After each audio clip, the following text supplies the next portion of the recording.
caríssimos irmãos e irmãs, muito bem-vindos ao canal da Paróquia Nossa Senhora das Graças. Estamos iniciando mais uma aula da nossa série Catequeses, continuando a nossa introdução à Sagrada Escritura.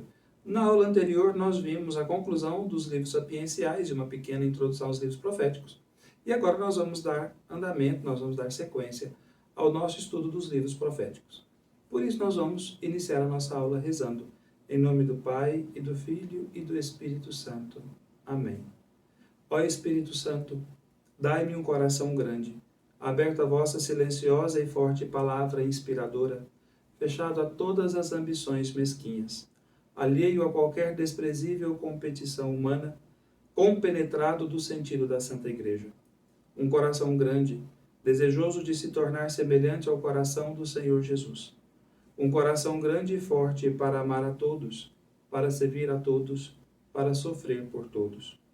Um coração grande e forte para superar todas as provações, todo o cansaço, todo o tédio, toda a desilusão, toda a ofensa. Um coração grande e forte, constante até o sacrifício quando for necessário.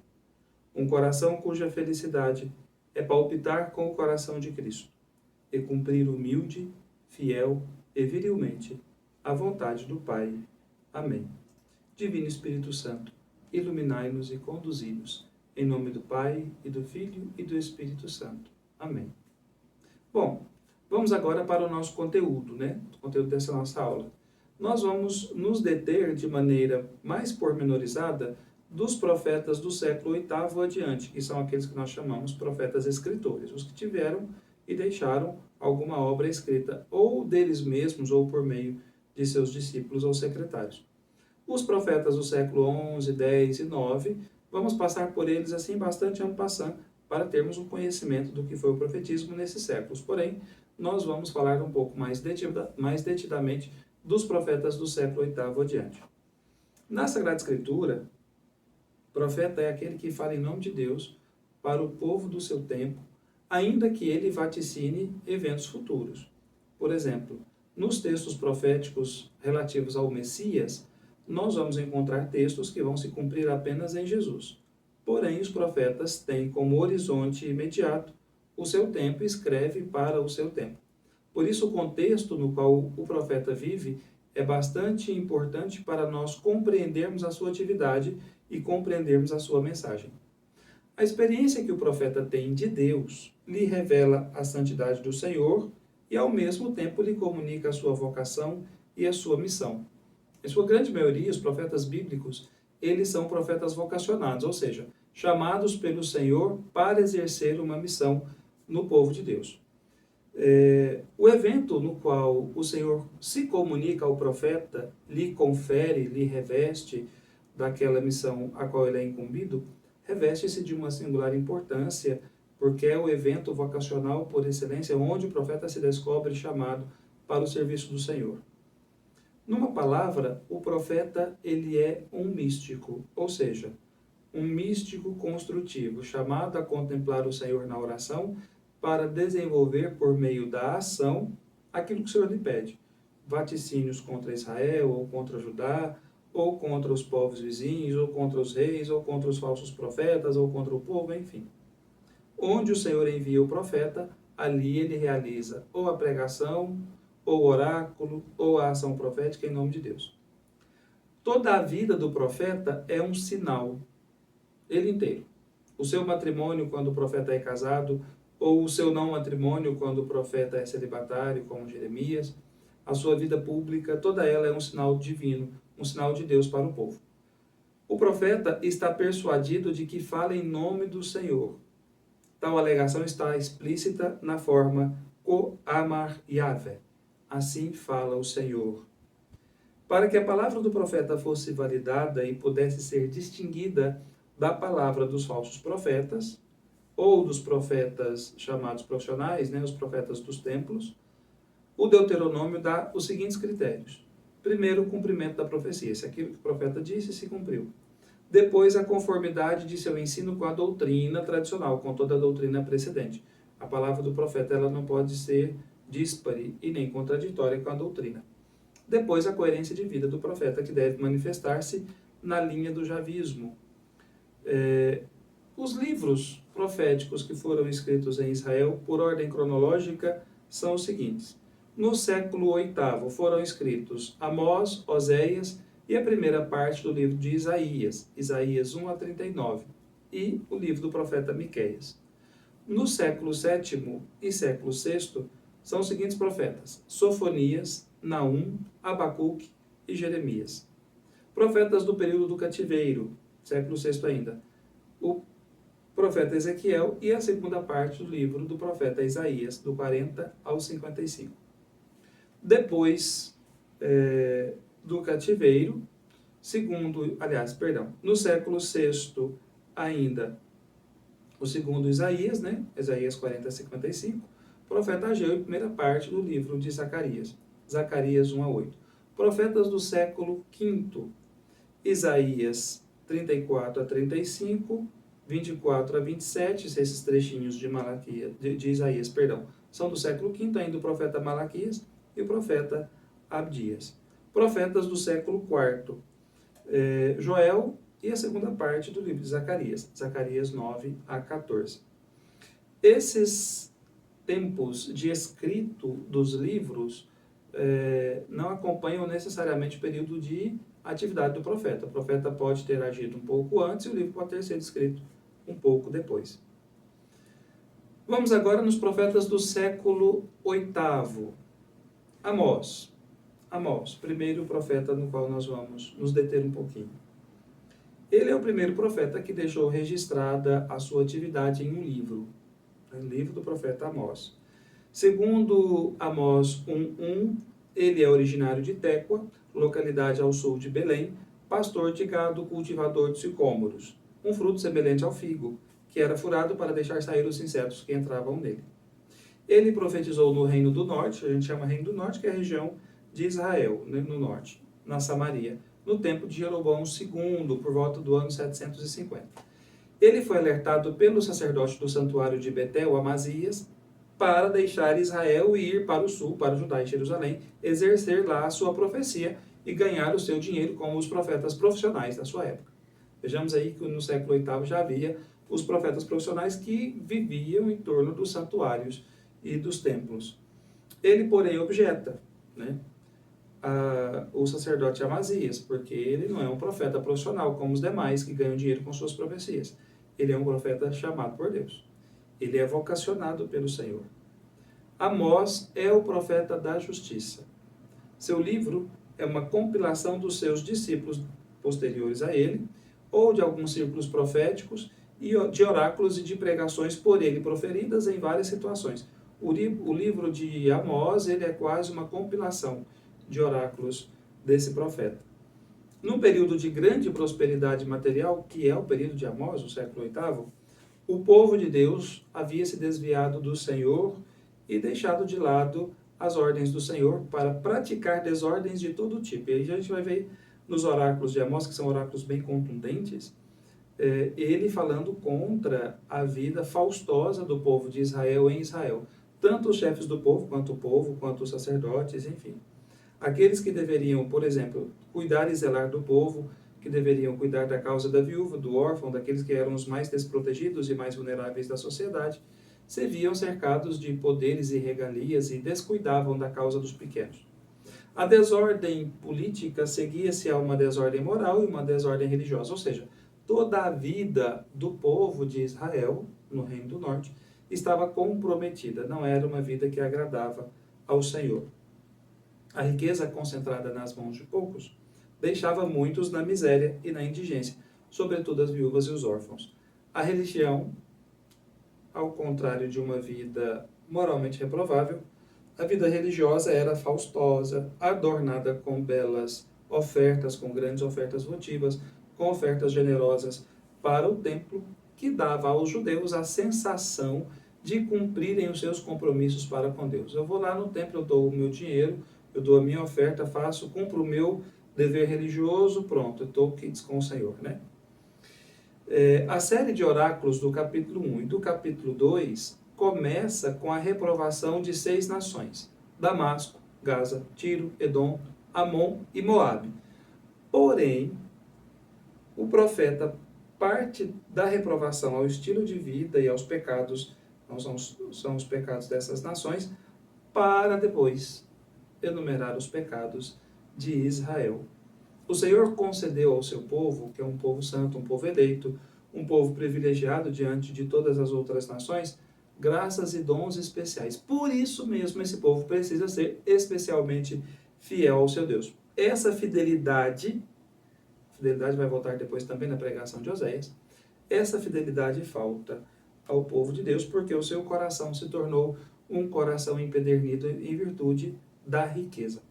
Amós, conhecido, chamado profeta da justiça por causa disso, porque ele deixa ver o contraste entre a vida voluptuosa, luxuriante e faustosa dos ricos, a vida pobre e miserável dos pobres, né? Talvez a gente poderia até fazer uma acomodação da visão de Oséias para a sociedade do nosso tempo, e é bem possível fazer isso, mas não só.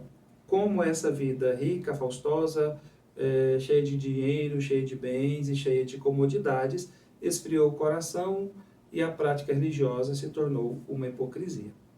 Então a atitude do profeta é chamar o povo à conversão. E ele vai anunciar o dia do Senhor, dia terrível, dia de escuridão, dada a não conversão do povo. O que vai acontecer logo em seguida, depois de 750, é que em 722 a invasão da Assíria vai destruir a Samaria e vai colocar a pique o reino do norte. Porém, diz o profeta, se o povo se arrepender de seus pecados e voltar para o Senhor se arrependerá do mal que ele decidiu fazer e voltar atrás e não vai fazer e não vai cumprir os seus ditames. Porém, o povo não se arrepende, o povo não faz penitência, o povo não volta ao Senhor de todo o seu coração, portanto, não é perdoado de seus pecados e acaba acontecendo o desastre nacional. Agora o livro do profeta Oséias. O profeta Oséias também é do século VIII. E ele fez a sua pregação entre 745 e 725. Ele é um pouco mais novo que o profeta Amós, que pregou nos últimos anos de Jeroboão II. E o profeta Oséias provavelmente viu a queda de Samaria. Provavelmente. O livro reconta, em certa medida, a história de Oséias e a desventura da sua união conjugal com uma esposa infiel e o modo como seu casamento espelha a relação de Deus com o povo de Israel. Na linguagem profética, na linguagem dos profetas, idolatria é prostituição, porque o casamento é uma aliança. Violar a aliança nupcial, violar a aliança do casamento é uma prostituição. Lá no Evangelho, no Novo Testamento, dá-se o nome de adultério. Mas na linguagem profética, porque vê a união conjugal de Oséias como a união de Deus com seu povo, dá-se o nome de prostituição. E Oséias casa-se com uma prostituta, com uma mulher que é dada à prostituição. Vamos ler isso lá no seu livro. E o casamento de Oséias significa justamente a união de Deus com seu povo, cuja infidelidade do povo, procurando os outros cultos, os cultos a Baal e a outros deuses, acabou transbordando também na vida social. Os nomes dos filhos de Oséias acabam dando significado à relação de Deus com seu povo. Gomer, a sua esposa, que se tornou uma prostituta dos cultos cananeus, vai ser de novo recebida em sua casa, e seu marido vai mantê-la em cativeiro, vai mantê-la trancada, até que ela resolva voltar o seu coração novamente para ele. É assim que o Senhor vai tratar o seu povo, do mesmo modo. Numa clara alusão ao cativeiro de 722, na qual a Samaria foi derrubada, né, e derrotada pela Assíria. O simbolismo dos acontecimentos com Israel e do casamento de Oséias com sua esposa dão a esse livro profético o sabor de uma saga temperada de drama, mas é um livro profético. A gente vai ler a desventura de Oséias, o seu casamento infiel por parte da esposa, o processo de Deus contra Israel, espelhando-se no processo de Oséias para com sua esposa infiel. A teologia, porém, do texto, a teologia do livro, olha para o Êxodo, nós vamos ler isso em Oséias 2, 16 e 17, A teologia do livro de Oséias olha para o Êxodo como o evento prototípico de Israel, o evento paradigmático da formação do povo. A penúria e formação do povo no tempo do deserto foram os meios ordinários para Deus lapidar e formar a alma do povo eleito. Em contrapartida, a prosperidade material do Israel do século VIII, Judá também foi um século de prosperidade material e financeira para os dois reinos, estava colocando tudo a perder. Por isso o profeta lembrará ao povo os dias de sua juventude, em que o Senhor os fez subir da terra do Egito. A lei de Moisés será seguramente o norte moral e religioso para o profeta, e ele vai se referir a essa lei e à infidelidade do povo para com a lei. Oséias foi o primeiro a apresentar a relação divina de Deus com seu povo em termos de casamento. Porém, ao invés de centrar-se nas cláusulas do pacto nupcial, Oséias centra-se no amor do esposo que faz de tudo para atrair novamente a si a esposa adúltera. Foi sua experiência pessoal que lhe ditou o tom com que deveria falar da aliança de Deus com o povo. Todavia, isso não torna menos pessoal e menos dolorida a situação real que Oséias viveu. Pelo contrário, a dureza de coração da esposa de Oséias e do povo de Deus só se mudará com a conversão do coração ao seu Senhor, ao seu esposo. Me chamarás meu marido, vai dizer o Senhor no livro do profeta Oséias, e não mais meu Baal. Então a esposa vai mudar o coração, vai converter o coração e vai voltar-se para o seu marido. A esposa de Oséias para Oséias e Israel para o seu Senhor, a fim de que o povo se torne justo. O que Deus exige, diz Wilfred, o nosso autor que nós estamos seguindo aqui, é um amor hesed, é um amor puro, um amor justo, um amor de coração, que não é o amor dos sacrifícios exteriores e hipócritas que se fazia no templo. Ia-se ao templo, ofereciam-se os sacrifícios, participava-se do culto do Senhor de maneira estereotipada, mas o coração estava longe de Deus. Aquilo que Jesus depois também vai censurar o seu tempo, quando ele vai dizer, olha, esse povo me honra com os lábios, mas o seu coração está longe de mim. O Senhor quer muito mais conhecimento de Deus do que holocaustos. Oséias 6:6.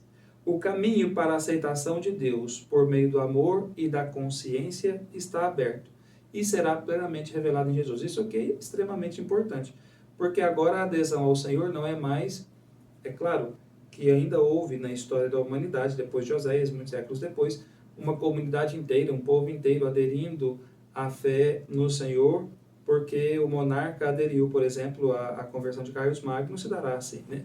E de todo o povo franco. O rei franco se converterá, Carlos Magno se converterá, e todo o povo e todo o reino franco se converterá também à fé católica.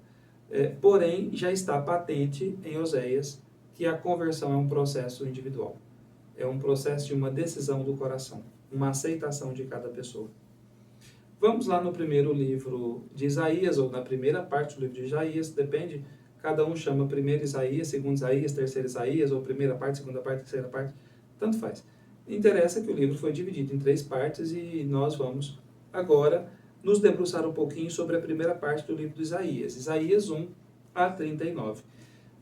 Esse trecho de Isaías, que é do Isaías histórico, do Isaías que viveu, que pregou, enfim, ele é do século VIII. Tudo indica que Isaías exerceu a sua atividade profética em Jerusalém, que iniciou-se por volta do ano 740, que é o ano da morte do rei Osias. Ele é um dos profetas vocacionados, chamados pelo Senhor em uma visão que ele teve no templo, em que o Senhor lhe apareceu como um grande monarca sentado em seu trono, cercado de serafins que proclamam a sua absoluta transcendência. Isaías reconhece a sua pequenez, a sua inferioridade e o seu pecado. Isto vai causar em Isaías uma impressão muito grande, um temor e um tremor por ser um homem de lábios impuros, né? Ele vai dizer no texto. Ou seja, ele é um pecador, ele reconhece a sua absoluta infinidade, ou pequenez, melhor dizendo, em relação a Deus. Tendo sido perdoado o seu pecado, quando o anjo tomou uma brasa do altar com uma tenaz e tocou os seus lábios, então ele responde prontamente ao chamado de Deus. Eis-me aqui, envia-me. Quando o Senhor lhe pergunta, quem enviarei, quem irá por nós? Então a resposta pronta de Isaías, eis-me aqui, envia-me a mim. Provavelmente, Isaías era da aristocracia judaica, um profundo conhecedor da língua hebraica e das escrituras. A sua influência vai avançar até o século V a.C.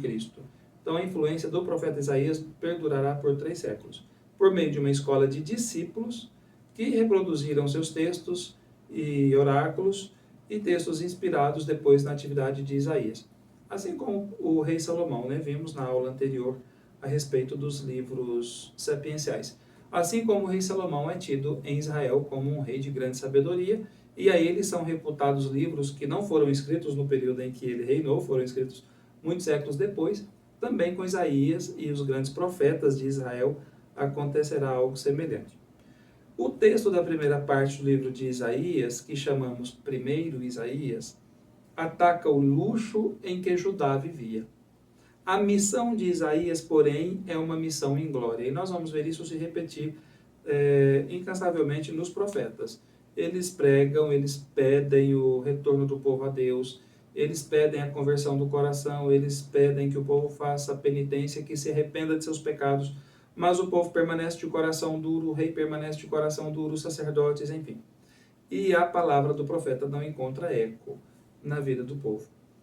Ele vai desde o final do reinado do rei Uzias, como eu acabei de dizer, passa pelo reinado de Acás e alcança o reinado de Ezequias, filho de Acás, tendo que lembrar ao povo e ao rei as suas constantes contradições, as suas infidelidades e a ameaça estrangeira crescente. Se de um lado há a promessa do Senhor feita a Davi de que a sua casa não cairia, mas que perduraria, porque essa é a promessa do Senhor a Davi, por outro lado há a infidelidade do povo, a infidelidade dos sacerdotes, a infidelidade de alguns reis. Isaías tem a consciência da situação moral do seu povo. O rei Josias foi um grande rei, havia tentado fazer uma grande reforma política e religiosa em Israel. Porém, Josias morreu. Substituiu Acás e depois de Acás Ezequias. Então, depois de do rei Josias morto, vai acontecer de novo uma deterioração da vida moral e da vida religiosa em Israel. Isaías ele tem a consciência dessa situação moral grave do povo, dos governantes, dos sacerdotes, e ele sabe que a ruína precipita-se iminente sobre o povo. No fim, vai dizer Isaías, só um resto sobrará. Esse povo já não tem mais salvação, esse reino já não tem mais salvação, no fim somente um resto voltará. Isaías 6:13, 10, 21, então esse pensamento já é presente ali no primeiro livro, na primeira parte do livro do profeta Isaías. O julgamento da nação virá sob forma de uma dominação estrangeira, e a única salvação do povo é a sua convicção e a fé no seu Deus. Ou o povo se volta ao Senhor de coração, ou então a dominação estrangeira acabará com o povo. Sabemos que em 722 a Assíria invade a Samaria. Só no Senhor se pode confiar, não na Assíria, nem no Egito, nem em Edom, nem em Moabe, nem em nenhum dos reis estrangeiros. Porém, as alianças políticas desastrosas de Judá culminará com a capitulação do país. Isaías tem uma profunda fé no Deus de Israel e nas alianças. Nos seus escritos, Deus é o Santo de Israel, o 3 vezes Santo, aquele que está além e acima de todo homem, o Deus totalmente transcendente que age na história humana a favor do seu povo. Vamos agora no livro do profeta Miqueias. Miqueias é contemporâneo de Oséias e de Isaías. Então, olha só, nós já vimos Amós, o primeiro profeta, já vimos Oséias, Amós e Oséias do século VIII, vimos a primeira parte de Isaías, Isaías 1-39, que é também do século VIII, depois o segundo Isaías é do período da queda de Jerusalém e o terceiro Isaías do pós-exílio. E agora nós vamos para o Miqueias, o livro do profeta Miqueias, que vai pregar entre 740 e 687, durante os reinados dos reis Joatão, Acás e Ezequias, os reis de Judá. Miqueias era de Moraste, cidade de Cefelá, e sua influência sobre o profeta Ezequias é anotada por Isaías no seu livro. Sua missão se realiza em Judá, em Jerusalém, lembremos Israel no norte e Judá no sul, mas sem perder de vista o reino do norte. A sua maneira de cobrar aos homens a justiça e o amor para com Deus, a fidelidade para com o Senhor e para com a aliança, é por causa da corrupção em virtude da prosperidade material e financeira. E vai dizer Miqueias, como já havia dito Isaías e como já havia dito Oséias e Amós, que toda aquela riqueza e toda aquela prosperidade haveria de causar a ruína do povo. Por isso ele proclamava, sem meias palavras, o terrível juízo de Deus sobre aquele povo de coração indolente. A queda da Samaria, que ele presenciou, que ele conheceu porque foi contemporâneo, ajuntava peso e urgência às suas palavras. Todavia, a repressão e a censura ultrapassa o tema do juízo de Deus e alcança o tema do reinado do Senhor e do triunfo de Sião. Por isso, Miqueias é também um texto que se pode ser lido em chave messiânica. Nesse aspecto, podemos ler Miqueias em chave, melhor dizendo, em chave cristológica e em chave eclesiológica, evidentemente, sem, contudo, esvaziá-lo do sentido escatológico, que é próprio do texto. A mensagem do dia do Senhor, da vingança de Deus. Pode-se compreender o juízo de Deus como a salvação trazida por Cristo, o reinado do Senhor como estabelecimento da sua igreja e o triunfo de Sião como o triunfo da missão evangelizadora da igreja, levando o evangelho até os confins da terra. Vamos agora ao livro do profeta Sofonias. O profeta Sofonias, sabe-se pouco a respeito dele. Ele provavelmente atuou antes da reforma de Josias, ou seja, antes de 622, mais provavelmente entre 640 e 630. Conforme sua genealogia, seu pai era etíope, mas ele era judeu. Sua atividade profética dá o tom de como estavam as coisas em Judá antes da reforma de Josias. Culto de divindades, introdução de costumes estrangeiros, atuação de falsos profetas, violência, injustiça social. Assim como Amós, também o profeta Sofonias dirigiu oráculos às nações e a Israel, às nações estrangeiras e a Israel. E também o profeta Sofonias fará um oráculo, ou vários oráculos, sobre o castigo das nações que deveriam servir de lição para o castigo de Judá. Porém, Judá será denunciada pelo profeta Sofonias como uma nação despudorada, profanada por práticas pagãs, uma nação orgulhosamente rebelde que não dará atenção, não dará ouvidos à advertência dos profetas e que depois será finalmente punida. Um resto, também como Isaías proclama, um resto ficará e permanecerá fiel. Um povo humilde, um povo pobre, os Anauim, herdarão o reino de Deus. Esse resto fiel, a igreja o interpreta em relação à Virgem Maria. A Virgem Maria é o resto fiel, o resto de Israel que permaneceu fiel ao Senhor e que dá origem ao novo reino de Deus. E é uma interpretação mariológica belíssima. Vamos agora ao livro do profeta Naum. Naum é um profeta cuja biografia é escassa. Sabe-se que ele atuou próximo de 612, pois canta em prosa e verso a queda de Nínive. Queda de Nínive, da capital do reino assírio. Com a queda do império assírio, o profeta, imbuído de um espírito nacionalista e de boa veia poética, entrevê a restauração de Judá e de Israel. Judá no sul, Israel no norte. Seus oráculos dirigidos à grande cidade assíria são de desventuras, de desgraças, enquanto que os oráculos dirigidos a Israel e Judá são de felicidade e de reconstrução.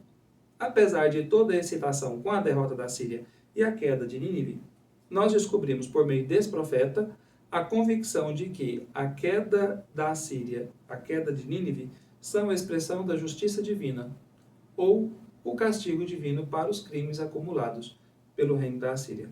Como imagem de um mundo que se opõe a Deus, a queda de Nínive significa o triunfo de Deus e de seu reinado sobre a humanidade. É um livro para ser lido nesse contexto da queda de Nínive e desse sentimento também nacionalista de Naum, vendo nessa queda do reino assírio, do Império Assírio, a reconstrução de Judá e de Israel. Passemos agora ao livro de Abacuque. Em primeiro lugar, o título do livro não nos diz quem é o autor. O profeta Abacuque é um ilustre desconhecido. nos diz o Wilfred. A Midrash de Daniel 14, 33 a 39 não nos ajuda a elucidar quem é o autor da obra. Todavia, a opressão sobre Judá, mencionada no livro, e a menção dos caldeus, no capítulo 6, 15, ajudam a localizar o livro entre os anos 605 e 597. Ou a vitória de Nabucodonosor em Carquemes e o primeiro cerco de Jerusalém em 597. Todavia, aí, entre 597 e 605, pode ser provavelmente o período de atividade do profeta Abacuque. Ele coloca o problema do mal atuando nas nações. Como Deus pode usar a iníqua Babilônia para punir o seu povo, conquanto nada inocente, evidentemente, o povo de Deus, mas mais justo que seus opressores, mais justo que a Babilônia. Este é também o problema do mal na vida dos homens. Como compreender os estranhos paradoxos e os caminhos de Deus que aparentemente nos parecem paradoxais, tanto na vida dos homens em geral, como, sobretudo, na vida dos justos. Como compreender que Deus permita, ou que Deus, de fato, permita na vida dos justos que o mal surja, que o mal aconteça. Também essa é a pergunta do livro de Jó. O justo, vai dizer Abacuque, vendo o mal que acontece ao seu redor, o justo vai viver pela fé, porque ele não se guia pela aparência do que vê, mas pela convicção e fé na ação de Deus que se desenrola na história humana. Isso aqui é bastante interessante. O justo vê a ação de Deus na história e crê que é Deus quem dirige a história. Aqui nós podemos entrever que o profeta tem diante de si a imensidão do Império Caldeu. O Império Babilônico é uma potência no século VII, final do século VII, início do século VI, 605, 597. E a pequenez de Judá diante desse gigante. É um elefante esmagando uma formiguinha, fazendo uma comparação assim. O justo, todavia, não se deve deixar impressionar pelas aparências, mas guia-se pela fé na justiça de Deus. Por isso, no seu livro é famosa a expressão, depois retomada por São Paulo, o justo há de viver pela fé. Livro do profeta Jeremias. Jeremias veio de Anatote, um dos mais conhecidos profetas do Antigo Testamento. Uma aldeia no norte de Jerusalém, ele era filho do sacerdote Osias. Wilfred, ele diz que Jeremias pode ser um descendente de Abiatar, sacerdote de Davi, exilado para Anatote por causa de Salomão. Sua vocação veio quando ele ainda era jovem e vai do período de Josias até Sedecias, ou seja, de 640 até 587, ano da queda de Jerusalém. Jeremias será importantíssimo nesse contexto do período pré-queda, digamos assim, pré-exílio. Como os profetas que vieram antes, ele tentou encorajar o povo ao arrependimento e à mudança de vida. Ele olhou para a reforma do rei Josias, a reforma religiosa, a reforma política, porém inacabada, porque Josias morreu antes de concluir a sua reforma. E ele começou a compreender que o povo não pode se tornar bom por causa de uma lei do parlamento que foi aprovada, ou por causa de uma reforma política, ou por causa de uma reforma religiosa. A sua tarefa vocacional, o seu chamado vocacional, o exercício da sua missão profética era levar o povo a uma mudança profunda, a uma mudança interior que corroborasse o culto que havia sido revitalizado na reforma de Josias, para que a vida do povo, estando em contramão e em contradição com o culto, não tornasse o seu culto um culto idólatra e um culto hipócrita. O livro é uma coleção feita por muitas mãos, afirma Wilfred. Muito desse material foi escrito pelo secretário de Jeremias, Baruque, e está entre os capítulos 1 e 25 do livro. O livro vai ser ainda respigado de várias formas literárias, como ditos poéticos, prosa biográfica, que vai ocupar uma grande parte do livro, nas chamadas Confissões de Jeremias. Vai ter também oráculos proféticos, relato de vocação. O livro está cheio de formas literárias, o que torna o livro também interessante de ser lido. Jeremias é um profeta que se envolve com o drama de seu povo e o drama do seu povo o toca profundamente, de modo que ele se sente afetado pessoalmente pelo drama do povo. A sua missão é arrancar e destruir, exterminar e demolir e proclamar sem intermissão, sem parar, violência e opressão contra o povo que ele amava. Imagina o que é interiormente para o profeta saber que ele está agindo em nome de Deus e dizer para o povo, ouvimos isso na primeira leitura do 22º domingo do tempo comum, agora recentemente, que ele deveria gritar para o povo violência e opressão, e no entanto os seus conterrâneos ouviam como um inimigo e queriam armar-lhe armadilha. Depois, em uma das confissões, ele diz isso. As confissões presentes nos capítulos 11, 15, 17, 18 e 20 são um registro mais do que do desabafo de uma alma perseguida, de uma alma atormentada pelos seus contemporâneos, são um registro da profunda confiança que o profeta tem em Deus. O coração do profeta é um coração que sofre pelos seus contemporâneos, mas também que confia no Senhor. Jeremias conhece o peso da missão de carregar sobre os ombros a missão de ser profeta. O seu sofrimento se dá por causa do povo, que não compreende a sua mensagem, e por causa da sua missão, evidentemente.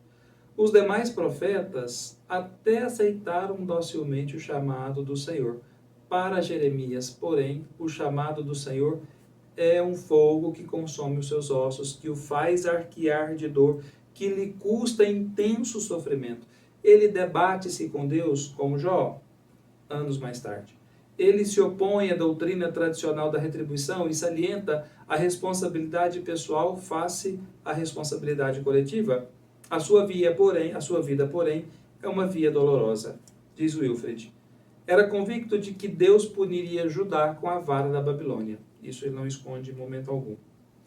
Recomenda a rendição do povo para evitar mortes e evitar maiores danos. E não se atrevia a falar em esperança de libertação, porque ele sabia que o castigo estava vindo em proporção às culpas de Israel. Sua profecia era a da tomada iminente da cidade, da chegada iminente do inimigo, e por isso ele não era bem recebido pelo partido belicoso que forçou a mão de Sedecias à guerra contra Nabucodonosor, nem pelos profetas profissionais do Templo de Jerusalém. Esses inimigos, os profetas profissionais, que ele vai chamar de falsos profetas, a corte do rei, o próprio rei e o povo que se levanta contra a sua profecia, lhe causarão grande angústia e grande dor. As suas confissões nos fazem ver o seu Getsemane pessoal. Não há milagres aqui, diz Wilfred. Nenhuma legião de anjos para vir consolar o profeta em sua desolação. Jeremias está entregue na mão dos seus inimigos e está impotente. Por isso ele grita com Deus, ele briga, ele esbraveja. No capítulo 20, maldito seja o dia que eu nasci. Maldito seja o homem que disse para o meu pai, tu tens um filho. Maldito seja o ventre da minha mãe que me trouxe à luz. Por que eu não morri e não tornou-se o ventre da minha mãe como o meu túmulo? Maldito o dia que eu vim a esse mundo. E ele vai sendo duro com o Senhor em virtude de toda a perseguição que ele sofrerá por causa da sua missão. Sua mensagem, sua missão difere absolutamente dos profetas da corte, dos profetas profissionais. Chamemos assim, né? Porque Jeremias os chama de falsos profetas. Eles estão acostumados a vaticinar as vitórias do rei, as bem-aventuranças do reino, e dizer isso com grandiloquência. Também ele granjeará a inimizade destes profetas. Os profetas aos quais se opunha Jeremias estavam imbuídos do dogma da inviolabilidade da cidade de Sião, por causa das palavras de Isaías e da derrota de Senaqueribe um século antes. Senaqueribe sitiou a cidade, não conseguiu atacar Jerusalém, em virtude de Jerusalém ser construída no alto monte Sião e suas muralhas guarnecerem bem a cidade. Então Senaqueribe desistiu de atacar a cidade e foi embora. Essa rendição de Senaqueribe deu ao povo uma confiança inabalável, tanto na cidade como em Deus. Porém, Jeremias coloca a descoberto que essa grande confiança é uma falsa confiança, porque Deus vai punir o seu povo em virtude dos seus pecados. Na carta que ele envia aos exilados, em 598, é aos exilados que ele oferece esperança, aos que foram levados para o exílio, e não para os que ficaram na terra. A impiedosa e pecadora Jerusalém sofre com a queda, e o exílio é a punição pelos seus muitos pecados. Por isso o profeta adverte que a velha aliança será substituída por uma nova, que Deus agirá diretamente no coração do homem, e nele lhe gravará a sua lei, e todos conhecerão o Senhor. A própria experiência pessoal de Jeremias lhe serve de base para esta afirmação, porque a sua experiência de homem, de fé e de profeta fez com que ele compreendesse exatamente isso. A lei de Moisés será então interiorizada e não mais estereotipada. O culto partirá de um culto de um coração fiel e não de um culto externo hipócrita. Ele antevê aquilo que depois São Paulo vai conseguir interpretar corretamente a partir de Cristo e do Pentecostes, que o homem conduzido pelo Espírito de Deus vive segundo o Espírito, e o homem conduzido segundo a carne vive segundo a carne. E São Paulo vai colocar a lei de Moisés na dimensão da carne. Wilfred afirma solenemente que todo o sofrimento de Jeremias, o seu sentimento de abandono, a sua obscura via para Deus, recebeu o selo divino na noite que antecedeu a morte de Jesus, quando o Senhor cumpriu a mais solene das promessas de Jeremias. Este cálice é a nova aliança no meu sangue. Vamos agora concluir esse nosso vídeo sobre os profetas com Lamentações. Por que Lamentações? Porque Lamentações é conhecido como Lamentações de Jeremias. Na Bíblia hebraica, o livro de Lamentações está entre os escritos. Na Bíblia grega e na Vulgata, está depois de Jeremias, a quem se acredita essa obra. Todavia, Jeremias não é o autor de Lamentações. Jeremias jamais poderia ter afirmado que cessara a profecia, porque Jeremias viveu durante o tempo da efervescência da atividade profética em Israel e em Judá. Ele também não poderia ter elogiado Sedecias, muito pelo contrário, ou ter esperado a ajuda egípcia durante a invasão de Nabucodonosor. Além do que, a influência de Ezequiel aponta nos capítulos 2 e 4 para um período posterior ao período de Jeremias. Os poemas são lamentos de uma Jerusalém caída, pelo templo arruinado, compostos por alguns dos que foram deixados em Jerusalém após a queda de Jerusalém em 587. Sabemos que Jeremias acompanhou o povo para o exílio. Ela perpassa um sentimento de invencível confiança em Deus, de um ar de profundo arrependimento. Foi, portanto, escrito o livro das Lamentações em Jerusalém, depois da queda de Jerusalém, depois do exílio, depois de 587, contemplando a cidade, ou o que restou dela, depois da invasão de Nabucodonosor. Bom, esse é o nosso conteúdo para essa nossa primeira aula dos profetas. Foi um conteúdo bem rápido, rápidas pinceladas sobre os livros proféticos. As próximas aulas nós nos delongaremos um pouco mais, porque são livros um pouco mais extensos. Por exemplo, o segundo livro de Isaías, ou a segunda parte de Isaías 40 a 55, é um texto bastante longo, e outros textos, dos quais nós nos aproximaremos nas próximas aulas. Espero que esse conteúdo te seja de muito proveito, te seja rico e oportuno. Compartilhe com seus irmãos e amigos de comunidade. Deixa o seu like aqui, que nos ajuda muito, e fique com Deus e com a minha bênção. Em nome do Pai, do Filho e do Espírito Santo. Amém.